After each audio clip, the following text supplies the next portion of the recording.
Good afternoon and welcome to our live episode today from The Way of the Cross, a Passion Pilgrimage Through Song. My name is JJ Wright and I'm the director of the Notre Dame Folk Choir, and I'm thrilled to be here with you for the next hour and for the next several weeks, spending time with some of our closest collaborators and looking at the Passion and what it has to do with this Lenten upcoming Easter season and in the context of our lives. So this episode today we're very excited about. It's called Our Wicked Problems. And in today's episode, we're going to talk about some of the thorniest issues that we've had the privilege really to converse about while developing the Passion, including the clergy sexual abuse crisis, the role of women in leadership positions in the church, and climate change. So we are very happy today to be joined by a panel of three guests, three of my good friends. First, Tristan Cooley, who is the librettist and a poet from the Passion. Tristan lives in Vermont and studied at Brooklyn College and has been a collaborator with the folk choir pretty intensively for the past couple of years.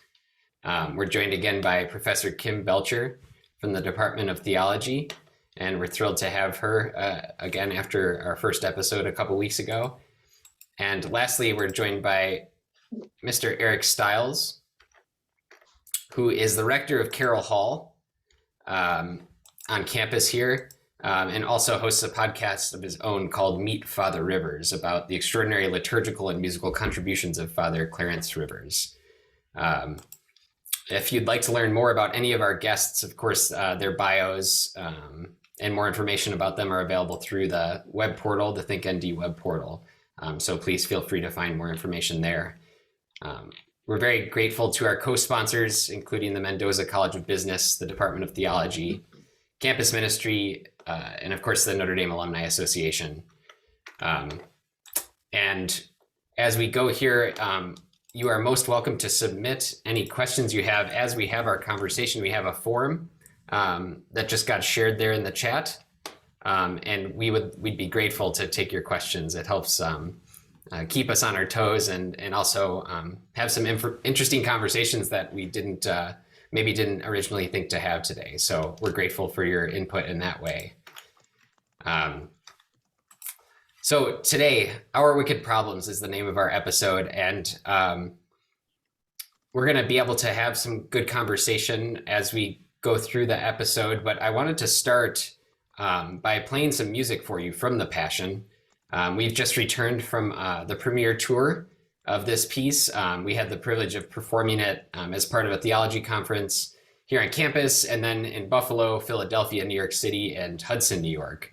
And it was just an incredible week of performances. Eric and Tristan were on the road with us, and Kim was at the performance at Notre Dame. So it was a really great way to spend our spring break. And of course, we learned a lot about the piece as we went and this process that we're engaged with in the Passion. But the particular piece I wanted to show you today is called the Peter Song. It's about Peter the Apostle.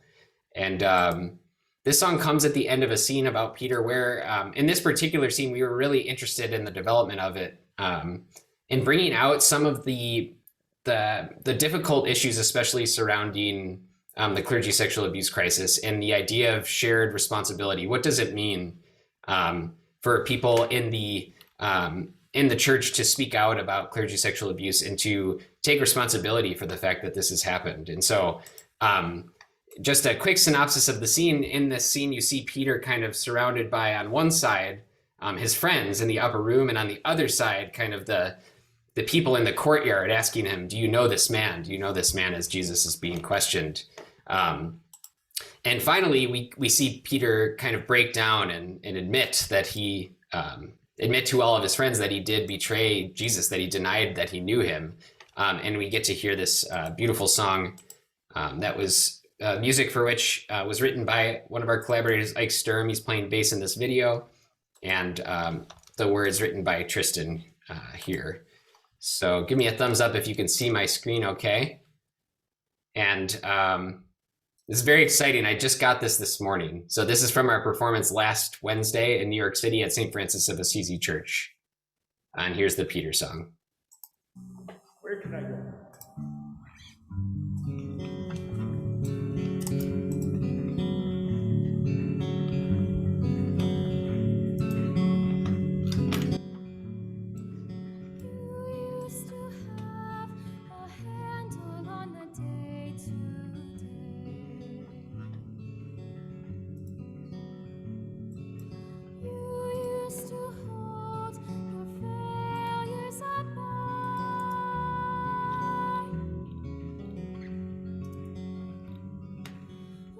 Enough to stride the sea across the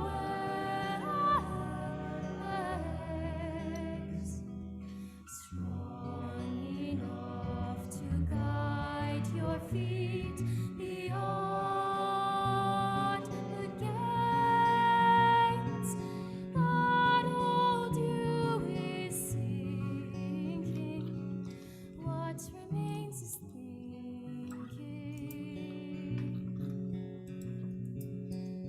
don't you know the signs and wonders?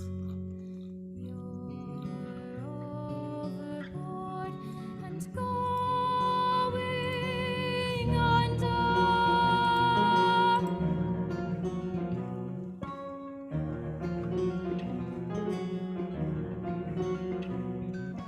Never would we leave your side. Turn our backs to you and hide. Light enough to strike the sea across the waves, across the waves. You used to go wherever your journey led. You used to call the wilderness friend.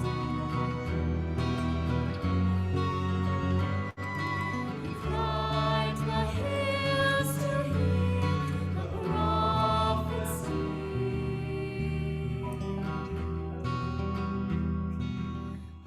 High enough to see into the mysteries that all you refusing, that the world is losing. Don't you know it's blasphemy? You're living through the rock and never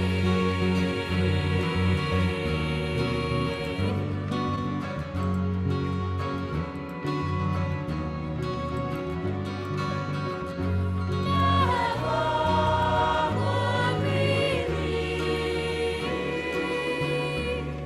your side, your side.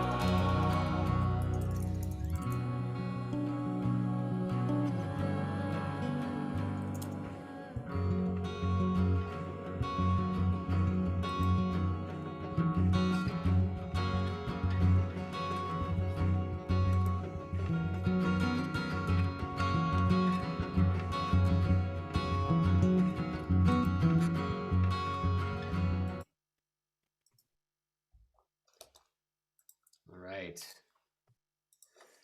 So I shared the lyrics there with you just so you could get a sense of what we're singing about, but a beautiful kind of hope-filled message there too, as the apostles embrace Peter kind of in his brokenness at the end of that scene. But from there, I just want to jump right in. So we keep using this term "wicked problems," and Tristan, I wonder if you might be able to define wicked problems. What do we mean when when we say this phrase? Yeah, thank you, JJ.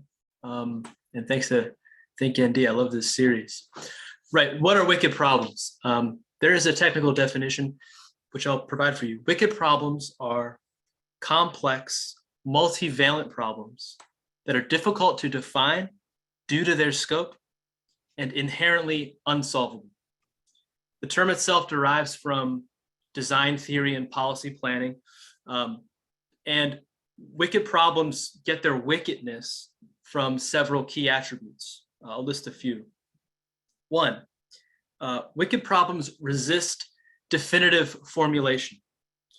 With so many inputs contributing to the texture of a wicked problem, it becomes impossible to pinpoint a primary driver. You could contrast this condition with a tame problem, like your car won't start, hook up the jumper cables, you're back on the road. There's weeds in my garden, my potatoes won't grow. Bust out the weed whacker, you're back in business, right? Simple problem, simple solution. But wicked problems don't allow the same sort of one-to-one ratio. So two, the second feature here about wicked problems, without definitive formulations, it becomes impossible to identify a determinant solution, right? So if I don't know what's causing my problem, because the causes of my problem are complex and complexly interdependent, right? They enmesh. If I can't figure out what the chief problem is, then how can I find my solution? Of course, this is intuitive. There's a sort of logic to this course. But this leads us to our sort of final feature of wicked problems. And this is perhaps the most important one for our discussion today. And it's that the way wicked problems are described determines their possible solutions. The way that they're described determines what their solutions can be. So this means that my speech, my thought, the range of feeling I have or I'm able to muster with respect to a given wicked problem, these delimit what I can, quote, do about them. So a narrow definition will yield a narrow result or a narrow solution. No definition will yield no solution. Therefore, what this ends up meaning is that you can't stay passive with respect to a wicked problem. Yes, I have to act on them. I have to act on them even if my action only ever serves to deepen the scope of the problem. A very good metaphor here is in picking blackberries. If you've ever had the pleasure of engaging in this activity in high summer, as I get to here in beautiful Vermont, you'll know that it's often the case that the best berries are deepest in the briar. But of course, to journey into the heart of those brambles is to gradually take on more and more discomfort as those thorny, woody vines pull you in. The deeper you get in, the more your maneuverability decreases, the more your visibility decreases. And soon, the right way through the path, even the notion that there could be a right way or a best way through, disappears. And so now any choice you make with respect to how to get at that delicious fruit in the heart of those brambles, any decision you make is going to draw forth pain. Any move you make is going to only create greater constriction. It's going to tear into the fabric of who you were when you first got in there. And so whether or not you're responsible for your position in the patch, maybe you were led there, maybe you just found yourself in the midst of it. The fact of the matter is you're in it and it's wicked. And so finally, what does this sort of amount to? I say that finally, finding yourself in a wicked problem, all you can ever do is commit to a process of resolution and not the achievement of the resolution. Ross, how are you? Mary, how you doing? You doing well? I've got to stay with the thing that's in front of me. I have to stay with the branch that I must gently lift to get through. I have to stay with the log that I must carefully step over to get to the next place. And I can't succumb to my desire to be out of the problem, out of the patch, towards the light. I have to stick with what's right here in front of me. And so wicked problems, when they're encountered and when they're engaged with in this way, I would posit, have the potential to become the very domain under which we cultivate presence, which is to say, to cultivate virtue. Yeah, that's wonderful. Yeah. And I like how you're talking about committing to the process for a problem. And Kim, I know that you've thought a lot about this, especially in with your language around diagnosis. So I wondered if you could talk a little bit about that. Yeah, so the work that I've been doing recently that has helped me kind of work together with the folk choir has to do with the way that we think about problems as something that we're going to think about, and we're going to kind of construct a plan in advance, and then maybe we'll set out on a well articulated path towards some kind of resolution of the problem.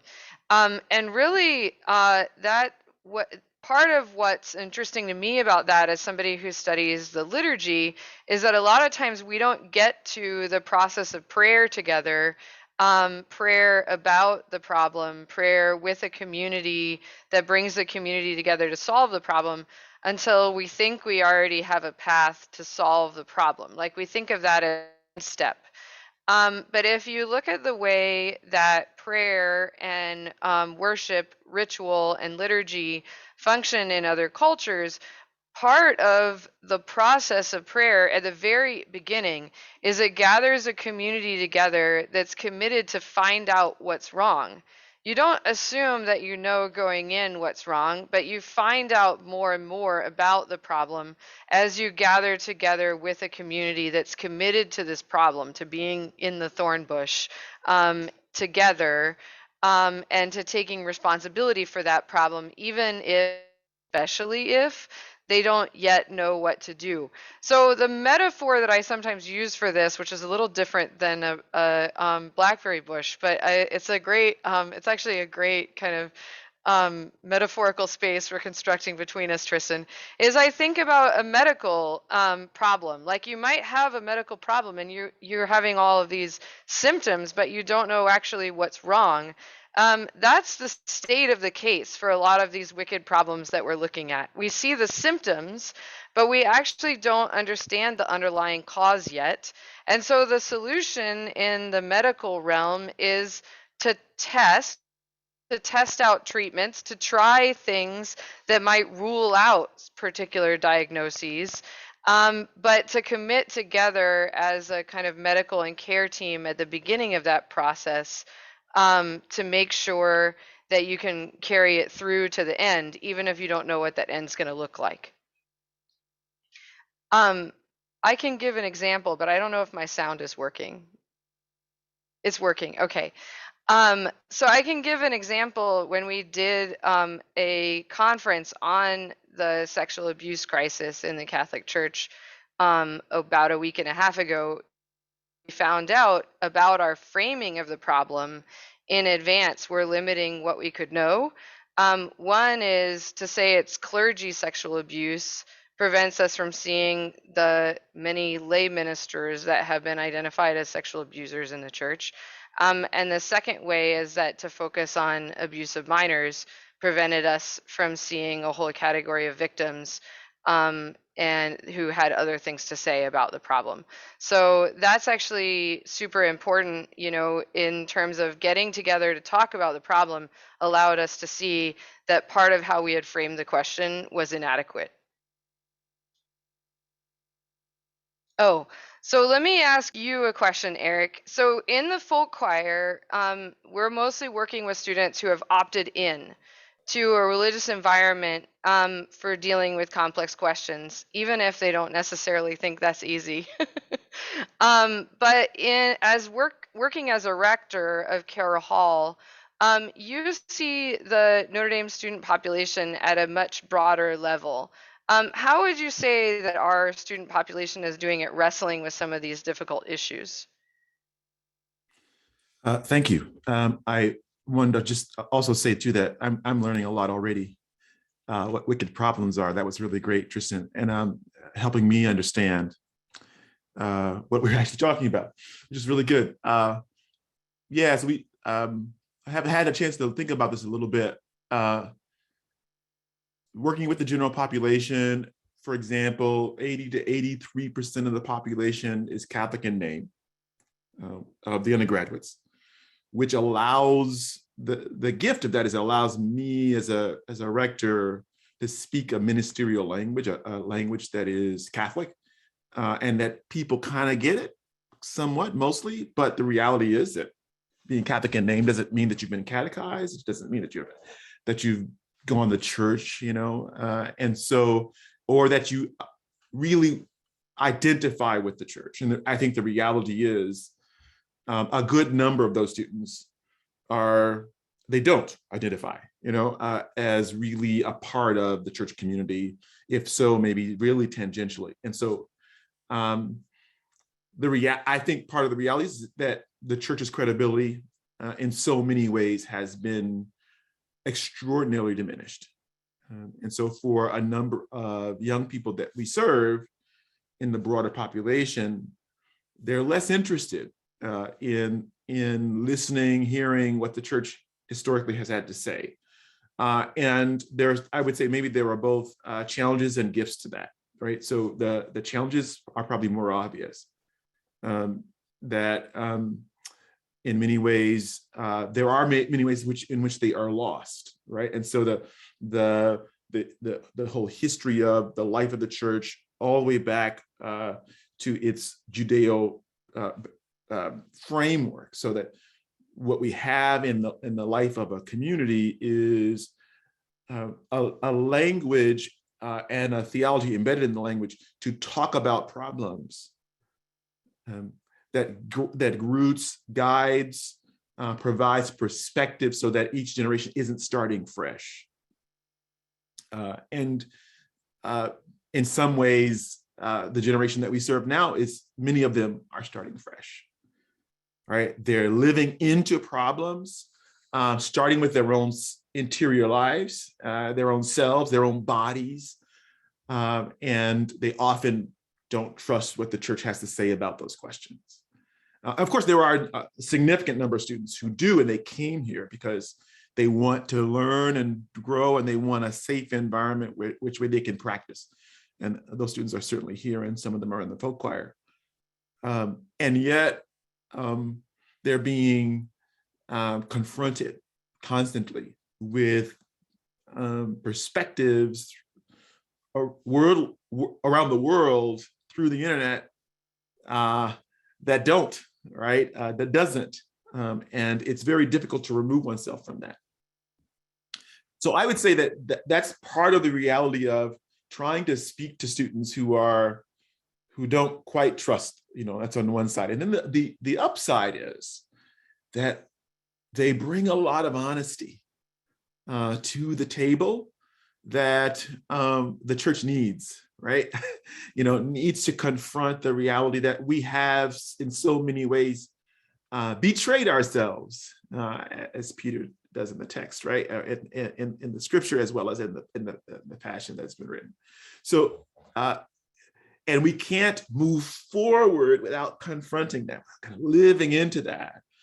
So how do we then both confront that, live into that, accept that, while also inviting young people to see that that's the package, man. There's no way around betrayal and our own fallenness.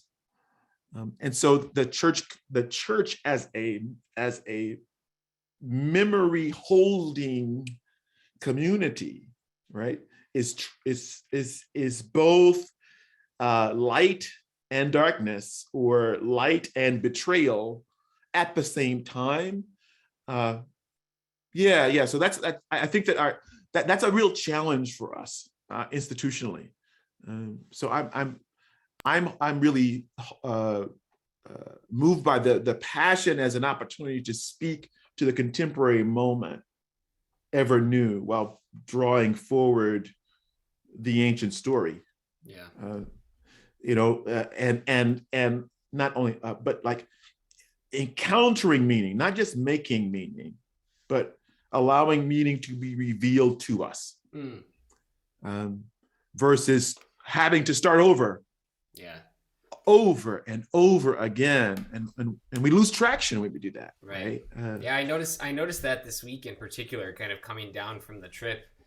After any big kind of artistic presentation, there's always this kind of deep sadness that follows, and one of the things that's been propping me up in the interim is just that the stuff that we've had the opportunity to create through the Passion, the performances that we've been able to have, these sort of encounters that going to perform the Passion has provided for us, they don't go away, you know? So like the next kind of question that we get to think about, I think, is we have these wicked problems. You know, I named 3 at the outset of the program, but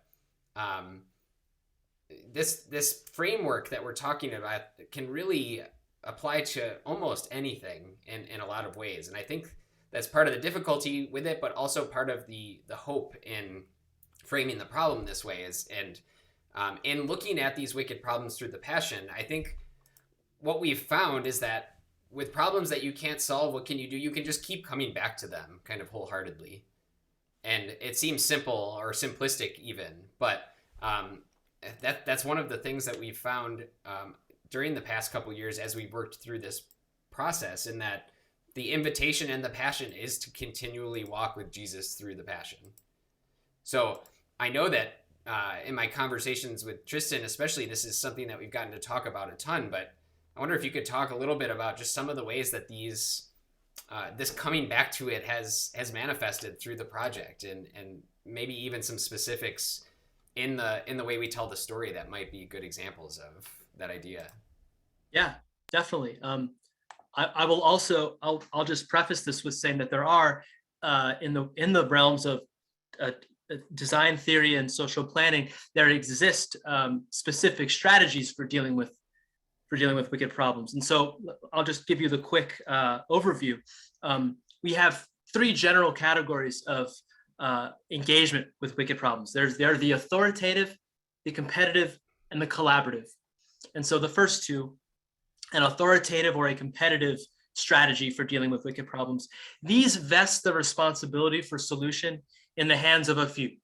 And this will often end up relying, I think, tragically, on more perverse incentives like profit and power. When a couple of people are in charge of what happens when, this can in an artistic environment in particular yield some very toxic results.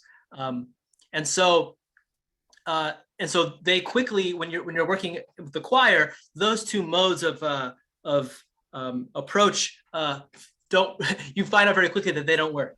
So you have to turn to the third one, which is our collaborative framework.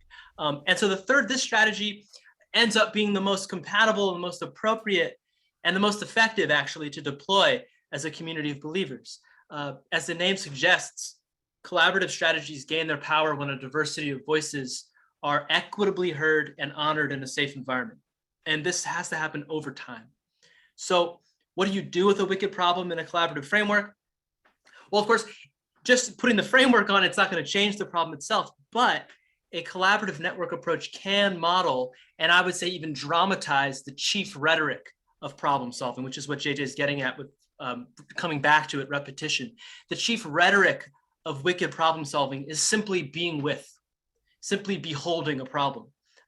So returning again and again to wicked problems is often all we can ever do about them, right? Try this. Okay, that didn't work. Try that. Okay, how about this? Oh, try that again. Well, that was nice. What if I did that with that? So this sort of set this idea of, I'm going to take 2 steps forward, 1 step back, 2 steps forward, 1 step back, sometimes 2 steps back, 1 step forward.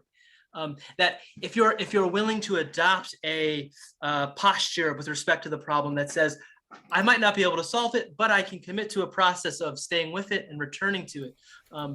This is what I think has informed the creation of our Passion, and what you can see actually in the scriptural passion itself. Those who are with Jesus are simply with Jesus. John and Magdalene and his mother can't do anything, but the scripture tells us that they stood at the cross. So this is often all we can do. Of course, there are downsides to the collaborative framework, right? It's time consuming to work this way. It's taken us 2.5 years to make this. It takes a long time. And why does it take such a long time? Because you have to build a hardy enough infrastructure to accommodate and to incorporate all of these honored, precious voices, because they all have different contributions. Everybody's a stakeholder, and there's no value judgment on who gets what. I mean, there are value judgments. I shouldn't say that. But what I am saying is that there needs to be a place for each and every voice, a sort of both and mentality. And so, okay, so this is a long sort of preface, but the piece itself, our passion, it dramatizes this dynamic of repetition, of leitmotif, of dialogue between individual characters and choruses. And the main tool that we've used as a group in composing this thing, as JJ also alluded to, has been and it continues to be conversation. Authentic conversations occur, of course, when we allow our speaking partners to change us, or when we yield our absolutes into relativity, or when we become willing to abandon our absolutes for the sake of getting somewhere. A poet I like said, the only conversations that I ever survive are the ones I have with myself. I think this is because conversations open us up to ultimately the presence of the Holy Spirit. And it's the presence of the Holy Spirit whose descent has the power to burn away who I was when I first entered the dialogue, and to thereby reveal a little bit more of the glory itself when that conversation is over.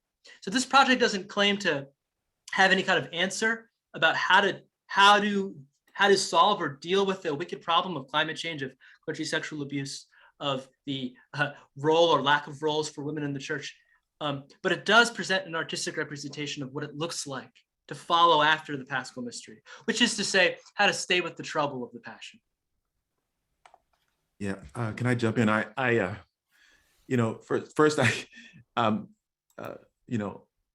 very prolific in those conversations with myself. Yes, and I always win. I always win. No, come on. But it's really the theological virtue that you're kind of referring to, Tristan, is solidarity. Right? Like the virtue of being able to stay with a difficult situation long enough to stay with it even longer, right? And that I think that the notion that the church's responsibility is to solve those problems, I think that's really key, right? The church's responsibility might be better talked about as to give us the tools to withstand the desire to leave, right? So like that's what building in us this capacity to stay long enough to be converted, right? To experience suffering and metanoia, so that when the next problem occurs, we've got some kind of interior tools to manage it, right?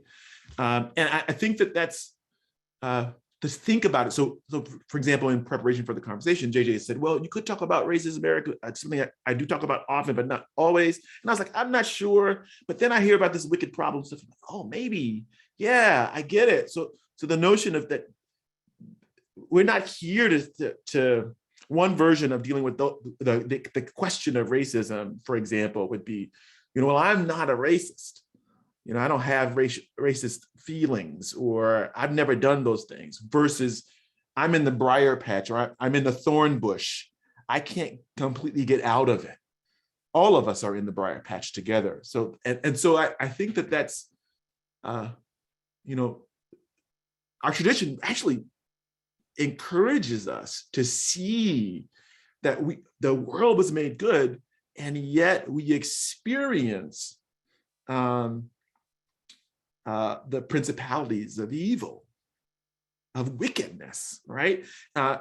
They're all around us and pressing against us, and it takes a lot to withstand them, and you can't withstand them without getting hurt. There's no way forward without getting hurt.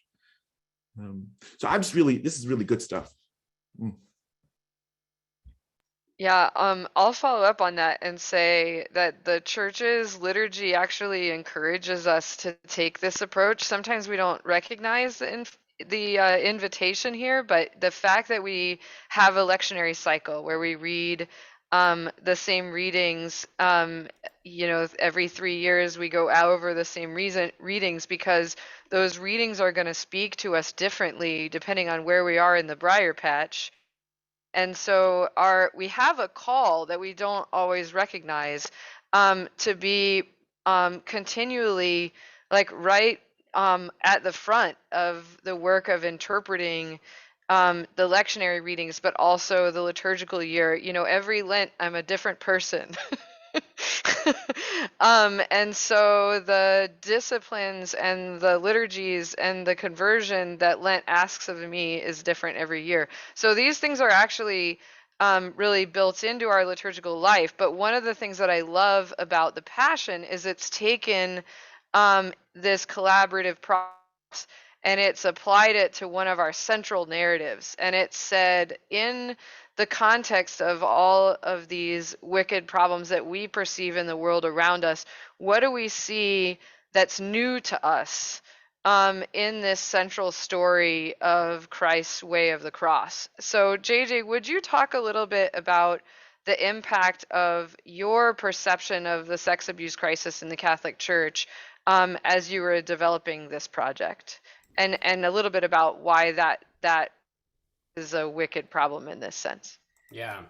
Yeah, I think as I mentioned kind of in the last episode, one of the first the first wicked problem, I guess, that came to me while looking at creating a new version of the Passion was the clergy sexual abuse crisis. And as I said, the Notre Dame created like a forum event, so a year-long intentional conversation about this issue. And as I was kind of diving into the Passion and noticing my own discomfort with the Passion story in Scripture, I was also noticing my discomfort in the idea that for a year at Notre Dame, we would intentionally discuss this really thorny problem. I couldn't help but kind of start to layer those two things and look at what they might have to say about each other. So kind of the two of the really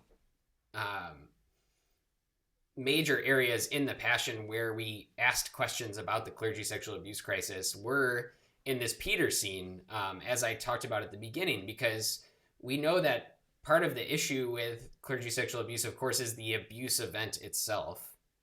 But then there's the whole follow-up of just cover-up after cover-up and moving people around and not taking ownership or responsibility for the fact that the problem existed. And how fascinating is it to think about Peter in the upper room the day after his friend has been murdered, and to, the thing, we did so much kind of Ignatian exercise in developing this Passion. We tried to put ourselves in that room and remember, when Peter gets back to the upper room, he was the only person in the courtyard of his friends, right? Everyone else ran off after the garden. But Peter follows Jesus at a distance to see what happens to him. And as he's following at the distance, people start to recognize him. Aren't you that guy that we saw? And of course, Peter's horrified by this whole thing, but how hope-filled can this make us that even Peter, kind of the rock of the church, Jesus's right-hand man, this person that has one of the most active roles in the gospel, also walks before us in his betrayal of his best friend. This is the problem with the Passion, right? Like, Peter becomes the first pope, right? The leader of the church. This is also the great hope of the Passion. We are like Peter in that way. We betray. We turn our back on Jesus. We turn our back on our friends, and we don't have the opportunity to do our best, I guess. That now, the problem, of course, with what I'm saying is, when you think about clergy sexual abuse, it's such a horrifying idea that it creates one of these wicked problem blocks, right? There's not really a solution to this issue. It's something that we're, in fact, still discovering has existed in a much more pervasive way than we may have even known. So my question in this scene really was to help portray in an artistic manner what could it look like to start to understand this issue from the perspective of mercy, of forgiveness, of, what is possible now? These things happened, of course, but what could be possible now? Of course, like I said, very difficult thing to say. Now, the other place that this really kind of came up was in the foot washing scene, which happens close to the beginning of the piece. And we have this thing where Magdalene narrates and the chorus keeps saying, he washed them as like a refrain. Actually, I have a quick second of it here that I can play. Can you hear that?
So you get the idea there, but again, part of the difficulty here is that how do we comprehend the fact that Judas is among those that he washed?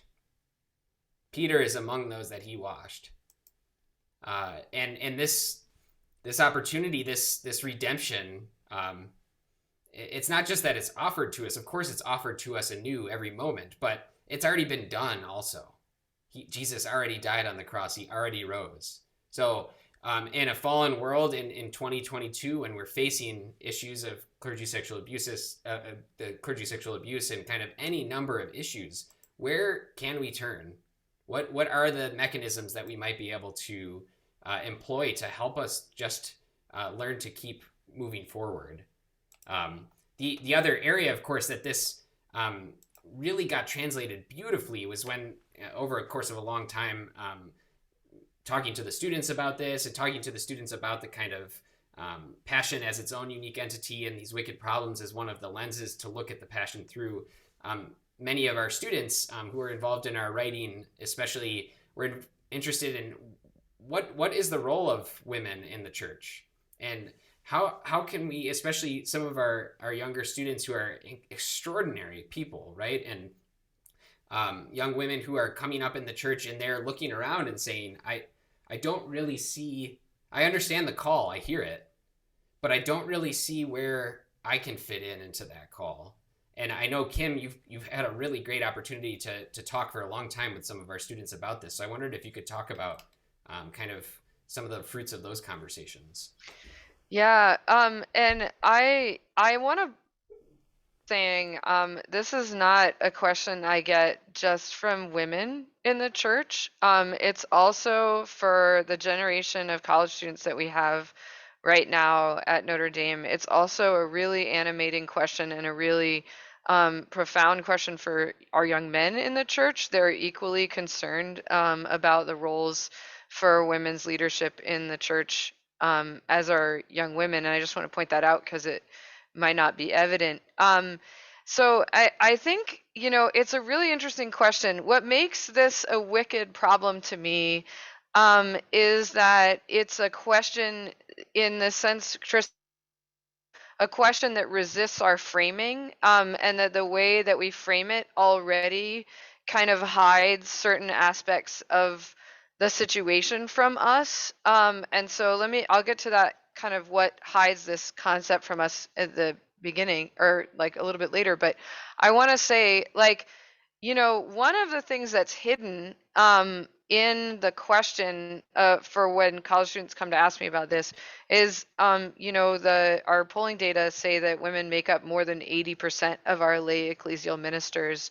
And that's not counting school teachers. It's just counting people who do traditional lay ecclesial ministry. So it's also not counting volunteers, where you would be looking at an equally, if not larger, proportion of women in those other leadership roles. So women really do at least do a lot of the work. Whether you call that as leadership kind of depends on how visible you allow their work to be. So I think that's actually part of what's really interesting about this question.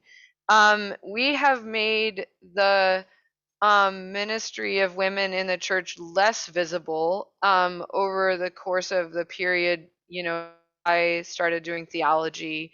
So just to take an example, in 2001, there was a ruling from the USCCB that women were not able to preach a homily in a Eucharistic setting. Later, that in 2009, that was clarified that you couldn't even deliver something that wasn't a homily in the context of Mass. And since the vast majority of our worship opportunities for those of us that are Catholic are Masses, that means that we generally never hear women preach because lay people, not just women, are not allowed to preach. So that's actually equally invisibly impacting our lay ministers who are men, which I just want to point out, like this whole panel is lay people here. So it doesn't just impact women, but it kind of intersectionally impacts women in the church. But it invisibly impacts our hearing of lay men's experience of the church as well. What I take away from this in terms of it as a wicked problem is that it's a problem that we haven't even quite learned how to look at, because it's not just women. It's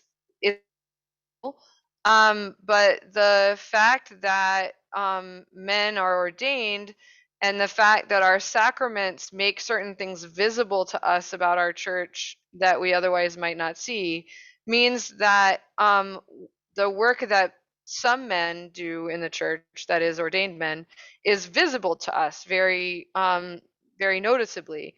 The work that lay ecclesial ministers do in our church is usually invisible. And they're, like I said, here are two of our lay ecclesial ministers right here on this panel. So I think one of the things to me is like, how do you make what leadership people are exercising invisibly visible, so that it can be an affirmation and an inspiration to our young people? And I think the Passion actually does that very effectively. The role that Mary Magdalene just took my breath away when I saw this at the end of that conference. It was such a powerful performance. That's such a powerful character. And the decision to highlight her as a main narrator from the beginning. The power of performance is that it actually encourages us, because it's enacted, it encourages us to reconsider our assumptions about the narrative.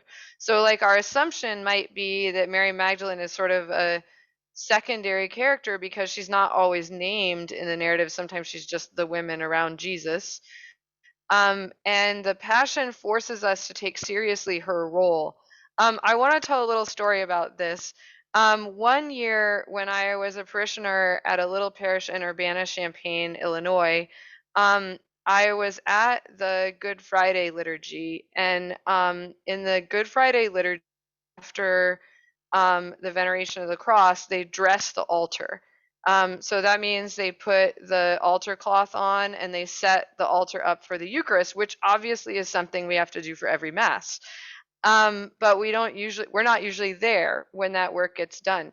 So at that parish on that day, when it was time for the altar to be set, there were a whole collection of elderly women that I had never seen before, who came out of the sacristy and dressed the altar, like very in that kind of a business-like way that showed you that this is something they're doing every day.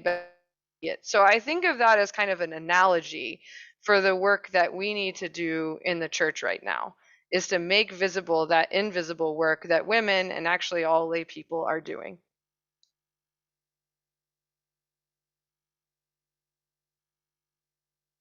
Thank you so much, Kim. Sorry, I was muted there. But I just want to encourage anyone to please submit any questions you might have. The form there is in the chat, so feel free to click through there and submit a question. I did want to acknowledge one comment we got, that this person says, there's a line in the Passion which shows that we are in the midst of the problem. The crowd says, "Father, forgive us, for we know not what we do." And this transforms the original text to become our statement. So this is one of the kind of pivotal moment in the Passion during the crucifixion. And all the choruses and all of the characters all cry out Father together. And if I can yeah. just say, JJ, like having just seen this performance at the end of the sexual abuse crisis, to watch our, 18 to 21-year-old students take that kind of responsibility for these wicked problems was so inspiring to me. So yeah, it was really you have to, like, the performers doing that is so powerful. Yeah, it really is.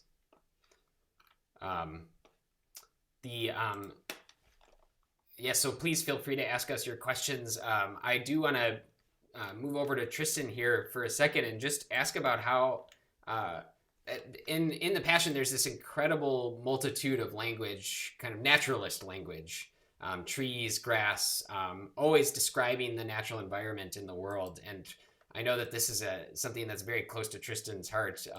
So I wondered if you could talk a little bit how you see climate change or care for our common home as fitting into the same template of wicked problems. Sure. It's a very big answer, and I don't want to take forever to answer it. No, it's okay. But I'll jump on that detail that you pointed out about some of at the level of language. Right. A lot of the language in this is one choice as a way to incorporate or to sort of think with or feel with what it is to be a human being in the world today.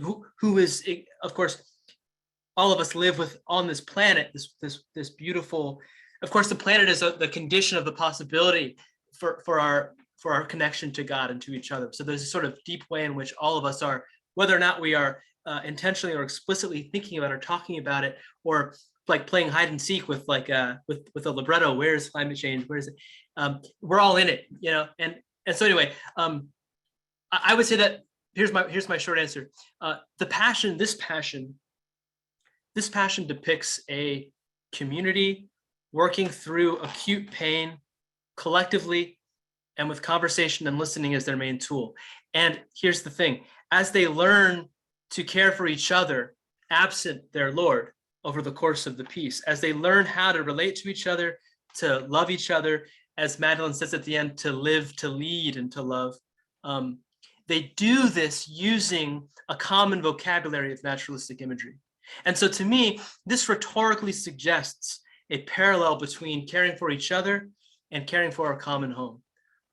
It recognizes that our home is what of the earth is how we access love, how we access God.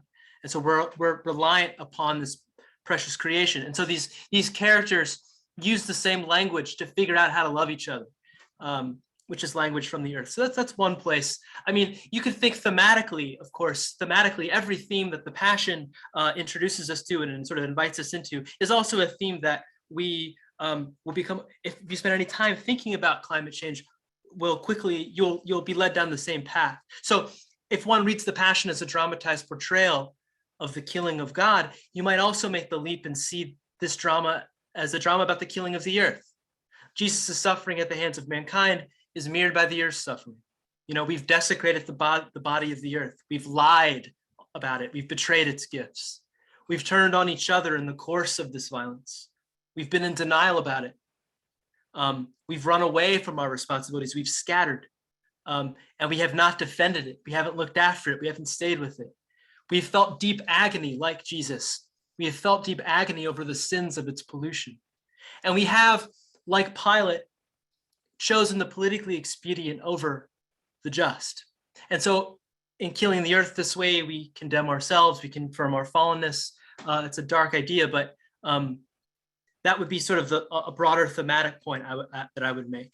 Yeah, incredible. Yeah. Incredible. Yeah, Kim and Eric, I hope, but I wonder if you could talk a little bit about where's the hope in all of this. We've spent a lot of time talking about the problems, right? Maybe not just the hope, but how can we envision a way forward, kind of in a world that, like Eric said, we're learning resilience to be able to sit with the problems long enough to let the church convert us, right? Or to let God convert us, or to be converted. So Yeah. I wouldn't it not be a wicked problem if I had an answer to this question, but in terms of you're right though, thinking about strengthening us to sit with a problem. I mean, I think for me, one of the real gifts of working with college students is their capacity to enter in, and their longing to enter into a problem that they bear no responsibility for, and just take responsibility and just do something to make it better. I just find that so, like, for me, like, spending time with these young people who are doing this is part of what keeps me coming back. We have a question for Eric. Let's do it. yeah, we got a question for Eric that we could maybe use to wrap up our session. But Eric just got to watch 5 consecutive performances of The Passion, and he lives with undergraduate students full time. So I think this is perfectly engineered for him. How can The Passion be put to use for the quote student as audience member end quote to grapple with these issues so that it is just as transformative as it has been for the students as creators and performers? So what type of posture can the student viewer come to this with and hope to gain? I don't know. I first of all, I'll say I watched the Passion 5 days and 6 days, 5 times in 6 days, and it was never boring, right? There was always, looking for, and of course, partly it's just the music is really good, right? It's like there are moments that kind of give you rest, and then you jump back into the hard stuff, right? I think that the hard part is getting students to just show up, right? The students that we serve are driven and busy. And they have a difficult time committing to most anything. And so getting them to show up in ways that maybe in the past we didn't have to worry as much about that, but it's just getting them to show up is hard. But I think that one of the reasons that the music, its contemporary feel is so important is because it connects the story. It hooks the story. That's why I'm using a hook here, right? Like it can hook the person into considering a story that's, at least 2,000 years old, right? And so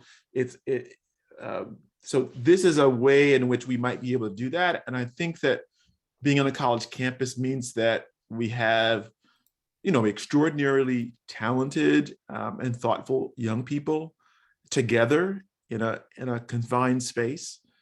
And the opportunity over the period of 4 years per se to kind of shape their imagination, right? And so the work of being in the choir, but then how do you get the students to show up in a sense, perhaps if it were tied to long-term conversations that had already been prompted and existed, then this might be another way for the student to see how the ancient tradition is not only relevant, but maybe even vital to making sense of life. That's the, you don't have to be out on your own. You can live and make sense of this life with others, as long as you can accept that they are as flawed as you are. Wow. Yeah, that's the hard part, I think. Yeah. Well, Tristan, Eric, Kim, thank you so much for joining us today on our episode. We'll be back in 2 weeks from today, March 29th at 12:30 p.m. Again, please take a minute to share the podcast with your friends. This will be out in the next day or two. It's also available to stream on the Folk Choir YouTube channel. But again, to thank ND and to our panelists today, thank you so much. Thank you so much for all of our attendees for being with us during your lunch hour, and we'll look forward to seeing you in a couple weeks. Thanks for having us, JJ. Thank you.